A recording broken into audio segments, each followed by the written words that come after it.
Telangana parliament ఇన్ఛార్జీలు నియమించింది Congress party. CM deputy సీఎంలకు 2 నియోజకవర్గాల బాధ్యతలు అప్పచెప్పింది.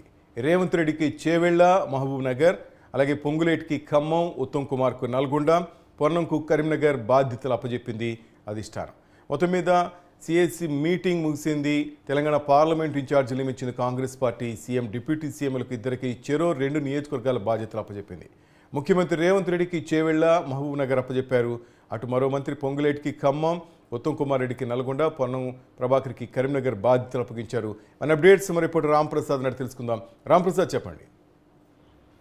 రైట్ శ్రీనివాస్, మనం చూసుకున్నట్లయితే తెలంగాణ రాష్ట్రంలో గాంధీ భవన్ వేదికగా ఈ రోజు పిఎస్సి సమావేశం నిర్వహించడం జరిగింది. ఈ యొక్క పిఎస్సి సమావేశానికి రాష్ట్ర ఇన్ఛార్జ్ గా ఉన్నటువంటి మాణిక్రావు ఠాక్రే అధ్యక్షత వహించగా ఈ యొక్క సమావేశానికి అయితే ప్రస్తుతం ముఖ్యమంత్రి స్థాయిలో ఉన్నటువంటి రేవంత్ రెడ్డి గాని, ఉప ముఖ్యమంత్రిగా ఉన్నటువంటి బట్టి విక్రమార్కతో పాటు పలువురు మంత్రులు కూడా హాజరవడం జరిగింది. పిఎస్సి సుమారు 3 గంటల పాటు సుదీర్ఘంగా జరిగిన చర్చల అనంతరం అయితే దానికి సంబంధించినటువంటి వివరాలను కూడా తెలపడం జరిగింది. ముఖ్యంగా తెలంగాణ రాష్ట్రంలో అయితే వాళ్ళు 3 అంశాలపైన అయితే తీర్మానాలు చేయడం జరిగింది. ప్రముఖంగా మనం చూసినట్లయితే ఇటీవల జరిగినటువంటి ఎన్నికలలో మొత్తం తెలంగాణ యావత్తు యువత అంతా కూడా సహకరించారు. దానికి సంబంధించి అయితే వీళ్ళు వారికి ధన్యవాదాలు తెలిపేటువంటి తీర్మానంతో పాటు అదేవిధంగా తెలంగాణ రాష్ట్రంలో వివిధ రాష్ట్రాల నుంచి కానీ ఏఐసిసి నుంచి కానీ రాహుల్ గాంధీ, సోనియా గాంధీ, ప్రియాంక గాంధీలు కూడా ఇక్కడ వచ్చి ఎన్నికలలో ప్రచారం నిర్వహించినందుకు గాను వారికి కృతజ్ఞతలు, ధన్యవాదాలు తెలిపేటువంటి తీర్మానాన్ని కూడా ఈ రోజు పిఎస్సి ఆమోదించడం జరిగింది. ముఖ్యంగా మనం చూస్తే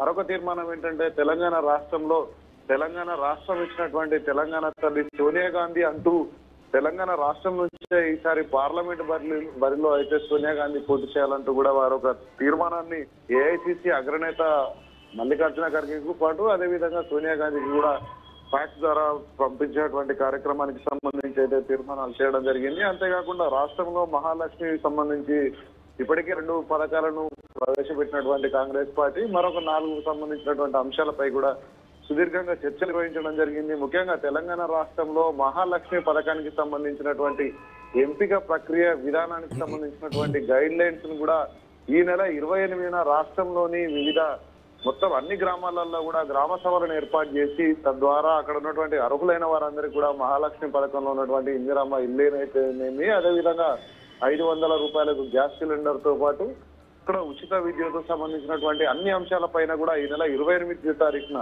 కాంగ్రెస్ ఫౌండేషన్ డే నేపథ్యంలో అయితే ఈ రోజు రాష్ట్రంలో ఈ నెల 28 నుంచి మహాలక్ష్మికి సంబంధించినటువంటి గ్రామ సభలు ఏర్పాటు చేయడంతో పాటు దేశవ్యాప్తంగా కాంగ్రెస్ పార్టీ నాగపూర్ లో తలపెట్టనున్నటువంటి ఫౌండేషన్ మీటింగ్ కూడా విజయవంతం చేసేందుకు తెలంగాణ రాష్ట్రం నుంచి భారీగా కూడా ఇక్కడ మనం చూసుకుంటే ముఖ్యంగా నాగపూర్ కు సమీపంలో ఉన్నటువంటి ఆదిలాబాద్, నిజామాబాద్ జిల్లాల నుంచి భారీగా ఇక్కడ ఉన్నటువంటి కాంగ్రెస్ పార్టీని నాయకులను తరలించి ఇక్కడ సభను విజయవంతం చేసేటువంటి తీర్మానాలను కూడా ఈరోజు చేయడం జరిగింది. అంతేకాకుండా ముఖ్యంగా చూసుకుంటే తెలంగాణ రాష్ట్రంలో రానున్న పార్లమెంట్ ఎన్నికలకు సంబంధించి అయితే మనకు ముఖ్యంగా కొంతమంది అక్కడ ఇన్ఛార్జీలను నియమించినటువంటి మనకు తెలుస్తా ఉంది. ముఖ్యంగా మనం చూసుకుంటే తెలంగాణ రాష్ట్ర వ్యాప్తంగా 17 పార్లమెంట్ నియోజకవర్గాలకు సంబంధించి కొంతమందిని అయితే ఈ రోజు ఇన్ఛార్జీలుగా నియమించడం జరిగింది. ముఖ్యంగా మనం చూసుకుంటే రేవంత్ రెడ్డి ముఖ్యమంత్రిగా హోదాలో ఉన్నటువంటి రేవంత్ రెడ్డికి 2 పార్లమెంట్ స్థానాలను అయితే ఇన్ఛార్జ్ గా నియమించడం జరిగింది. చేవెళ్లతో పాటు మహబూబ్ నగర్ జిల్లాకు కూడా మహబూబా నగర్ పార్లమెంట్ కు సంబంధించి రెండింటికి కూడా రేవంత్ రెడ్డి ఇన్ఛార్జ్ గా ఉండడంతో పాటు అదేవిధంగా ఉప ముఖ్యమంత్రిగా ఉన్నటువంటి బట్టి విక్రమార్కకు ఆదిలాబాద్ తో పాటు మహబూబాబాద్ ఎంపీ నియోజకవర్గానికి సంబంధించి ఇన్ఛార్జ్ గా బాధ్యతలు అప్పగించినట్టు మనకు తెలుస్తుంది. అదేవిధంగా చూసుకుంటే మంత్రులుగా ఉన్నటువంటి పొంగులేటి శ్రీనివాస్ రెడ్డికి ఖమ్మం ఎంపీ స్థానాన్ని ఇన్ఛార్జ్ గా ఇవ్వడంతో పాటు నల్గొండ ఎంపీ స్థానానికి అయితే ఉత్తమ్ కుమార్ రెడ్డికి ఇన్ఛార్జ్ గా నియమించడం జరిగింది. అదేవిధంగా కరీంనగర్ ఎంపీ స్థానానికి సంబంధించి ప్రస్తుతం రాష్ట్రంలో రవాణా శాఖ మంత్రిగా ఉన్నటువంటి పొన్నం ప్రభాకర్ కి అయితే బాధ్యతలు ప్రకటించడం జరిగింది. అదేవిధంగా మనం చూస్తే మరికొన్ని నియోజకవర్గాలు అంటే పార్లమెంట్ నియోజకవర్గాలున్నాయి, వాటికి సంబంధించి పూర్తి స్థాయిలో అయితే ఇంకా స్పష్టత అయితే రాలేదు. మనం చూడవచ్చు మల్కాజ్గిరి కానీ, సికింద్రాబాద్ కానీ వీటికి సంబంధించినటువంటి నిర్ణయాలు ఇంకా రానున్నాయి.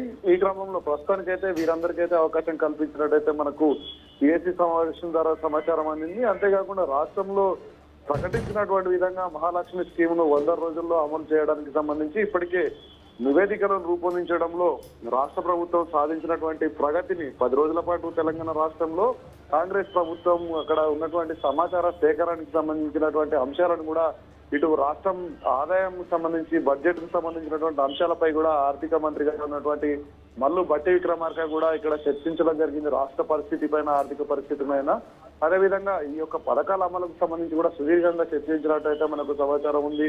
ఈ క్రమంలో ఖచ్చితంగా వాళ్ళు ఏదైతే ప్రకటించినటువంటి 100 రోజులలో అన్ని అంశాలకు సంబంధించి కూడా మహాలక్ష్మి పథకం అయితే, అదేవిధంగా ప్రజలకు అందించినటువంటి ఉచిత గ్యాస్, వీటన్నిటిని కూడా అందించడమే లక్ష్యంగా అయితే ఈరోజు పిఎస్సి సమావేశం జరిగినట్టు మనకు తెలుస్తా ఉంది. ఖచ్చితంగా ఈ పిఎస్సి సమావేశం అనంతరం కూడా రాష్ట్రంలో పార్లమెంట్ ఎన్నికల నేపథ్యంలో ఇన్ఛార్జీలను కూడా నియమించినటువంటి పరిస్థితులను మనం చూడవచ్చు. Srinivas, thank you Ramprasad.